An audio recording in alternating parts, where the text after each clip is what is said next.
sommes dans cette activité de restitution et pour parler des Montreux à laquelle vous êtes conviés. Cette fois, ça ne se passe pas à Doha, mais c'est à Montreux en Suisse. Et notre délégation qui est rentrée fraîchement de la mission, elle est là devant vous. Elle est dirigée par notre secrétaire permanent, monsieur camarade Benjamin Bonimpa. Il y a d'autres membres de la délégation qui sont tous ici. Et leurs noms sont devant leur siège. Et donc, nous allons passer à un jeu de questions-réponses. Mais peut-être, au tout début, nous donnerons la parole au secrétaire permanent pour brosser, n'est-ce pas, le déroulement de cette activité et vous donner les topos de ce qui s'est passé à Montreux là-bas en Suisse. Asante sana mpasha habari. Tulipata vitu viwili huko Montreux, huko Swiss, Geneva. Kitu ya kwanza ya muhimu tulipata wataachilia wafungwa kwa sehemu zote mbili. Kwani Kinshasa hapo awali walikataa kabisa kuachilia hata mtu mmoja. Na wao watu sio kusema kama wote ni watu wetu wa AFC/M23. Wamoja ni ndugu zetu, marafiki zetu, jamaa zetu. Wao hawakumiliki hata silaha.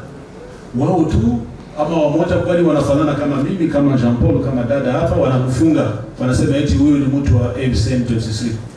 Sasa tulisema marahaba, hii safari kusudi tuendeleshe mazungumzo na kutia usaini mkataba wengine, itaomba tuoneshe vitambulisho fulani, dalili fulani ambayo inatuletea sisi kutia matumaini ndani ya yale ambayo tunazungumzia. Tukasema kuachiliwa kwa wafungwa wetu. Hapo tulikamata itakuwa 311 kwa upande wetu. Kinshasa alikubali ataachilia, na ulisoma ndani ya communique mnamo siku 10 walikusudia kuachilia wale watu. Tutaona kama itatekelezwa. Na sisi kwa upande wetu ni 166. Wale watu ni wafungwa ambayo CICR iligundua wakati ilifanya upelelezi kwa magereza ya huko Kinshasa na huko kwetu.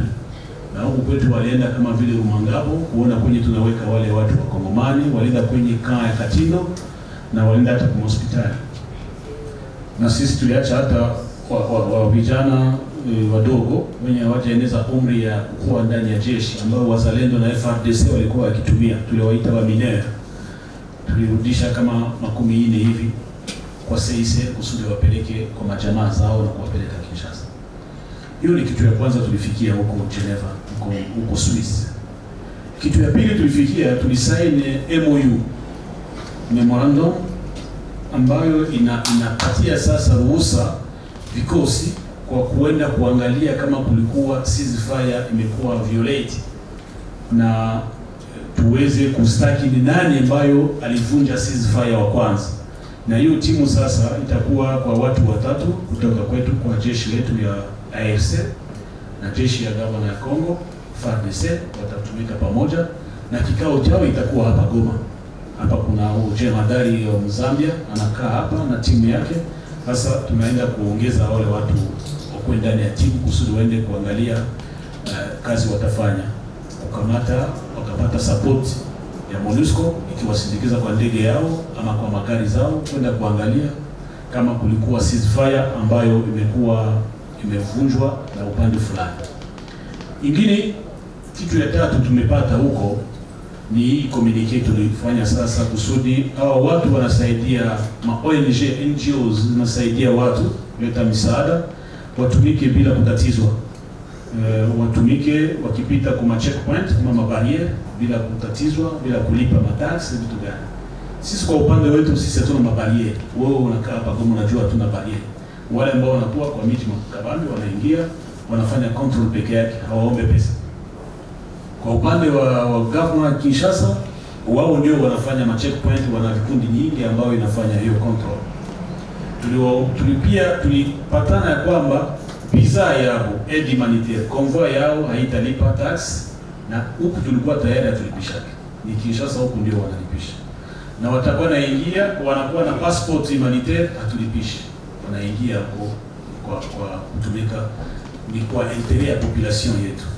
So next step, hatua ya kufuata ni nini? Hatua ya kufuata tulisema tuanze kwanza kutekeleza yale ambayo tulipata. Hebu ni nyepesi, kwa siku 10 tutaona je, wamewachilia wale wa ndugu zetu walikuwa wakifungwa Kinshasa, kwani sisi tutaachilia wale wao, na tumeachilia wengi hapo awali niliwataja hapa wakati mzungumzo. Ya pili, je, hii timu watatumana hiyo composite yao, hiyo timu yao watakuja kufika hapa Goma kusudi tu hapo GVM ifanye kazi yake. Ndio ni hatua fulani. Ya tatu ni kuangalia kama tunatekeleza hiyo timu inaanza kushuka kwenye ground, kuangalia kama ceasefire inatekelezwa. Na wakati ceasefire itatekelezwa, silaha zitanyamaza, na hapo wakaaji wanaishi kwa amani, wenye kurudi nyumbani kwao wanarudia na kazi inafanyika vizuri. Vingine vyote tulikuwa tuko open, tuko wazi kwa kuzungumzia kila jambo. Ni wao ndio walikuwa wanatia shida fulani kusudi tusizungumzie shida yote. Na yote tulitia ndani ya kifungu moja. Hii shida ya airport na shida ya mabanki na humanitaire kuomba kusudi wapokeze wafanyakazi yao, kusudi wapate pesa kidogo kwa kununua bidhaa, kununua chakula ya kusaidia watu, waliomba kufunguliwa kwa mabanki. Sisi tulitaka tuzungumzie, Kinshasa hiyo ikataa kuzungumzia hiyo kitu. Lakini sisi kila mara tunapigania, tunasema manufaa yetu, kitu kubwa tunafanya sisi ni kusema raia yetu waishi ndani ya amani. Tupatie usalama sio tu wa NGOs, tupatie pia usalama population yetu. Pia population yetu itembee kwenda kwa mahali pote kusudi ifanye kazi zake. Umesema kwamba mtaunda kikosi kitaunganisha jeshi lenu, jeshi la Kongo na MONUSCO. Makao yao yatakuwa wapi? Kikosi kitakuwa na makao yake wapi ambako kitaangalia hiyo observer cessez-le-feu? Ni swali la kwanza. La pili, tumeona kwamba serikali ya Kinshasa imesema kwamba haitakubali kuondoa ama kuwapa amnesty, kuondoa zile sheria ambazo zimewekwa kuhukumu watu wenu ikiwemo nyinyi.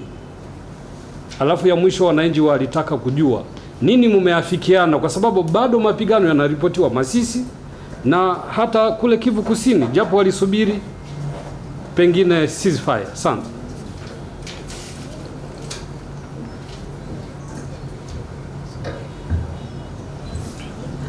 Asante sana mpasha habari Malivika, Oster Malivika.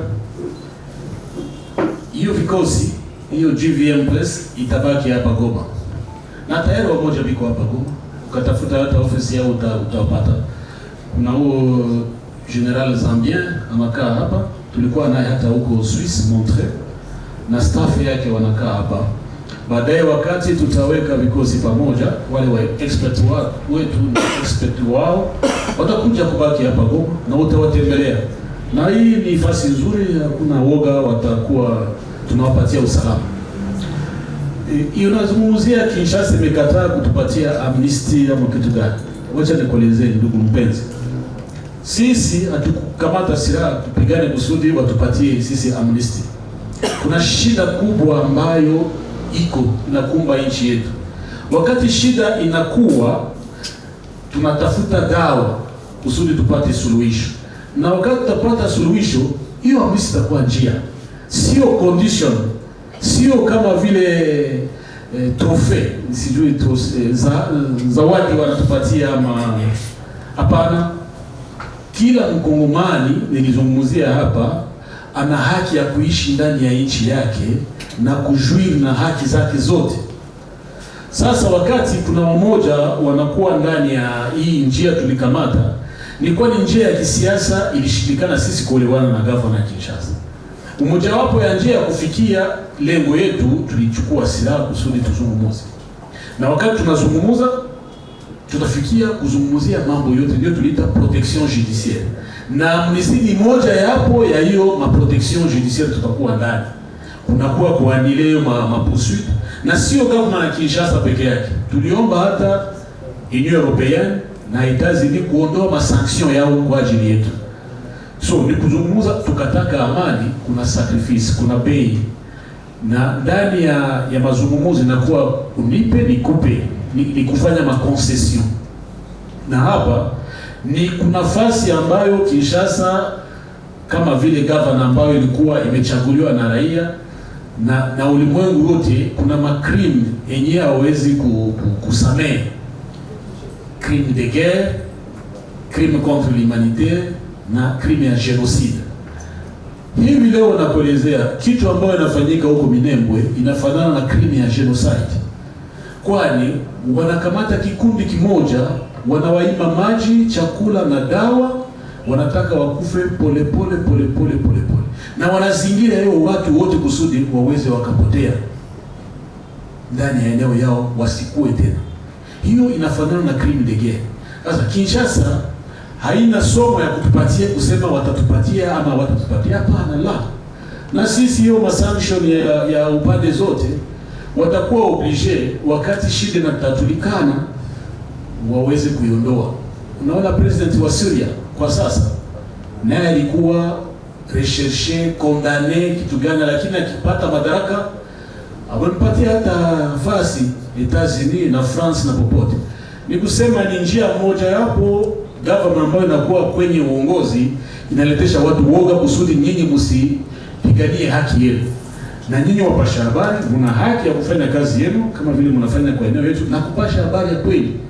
Na wakati tunaongea kila mara tunaambia watu na hata wale watu wa kusaidia wa humanitaire, tuwe washahidi wa ukweli. Tuseme ukweli, tutetee ukweli.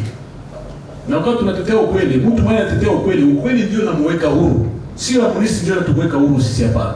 Ni yale ambayo tunapigania, tukafikia lengo yetu, tutakuwa watu huru. Asante. Kwa ceasefire, na jana walipigana, na juzi walipigana, na wakati tulikuwa huko Swiss walikuwa wakipigana, na sisi wanatupiganisha. Kama napigana wakuja kutuataki nyuma sana ya ligne de front, kama vile kilomita 100. Wanaacha jeshi yetu kumbele, wanakuja na drones, wanaenda wanapiga watu, population civile, kusudi waleteshe population civile. Nia yao ni nini? Ni kusema kwa eneo yetu, population yetu iishi ndani ya woga, population yetu itomboke, iseme tunateseka sana. Ndio wazo kubwa na strategy gouvernement ilikamata. Na sisi tulikamata hatua ya kusema tutachunga raia yetu na mali yake, na tutafanya iwezekanavyo kwa njia zote, tutafanya mbinu zote kusudi raia wetu, population yetu ambayo inaishi kwa eneo yetu ikue ndani ya usalama na ndani ya amani. Na hiyo hakuna mtu mmoja tutaomba ruhusa kusudi tuprotege population yetu.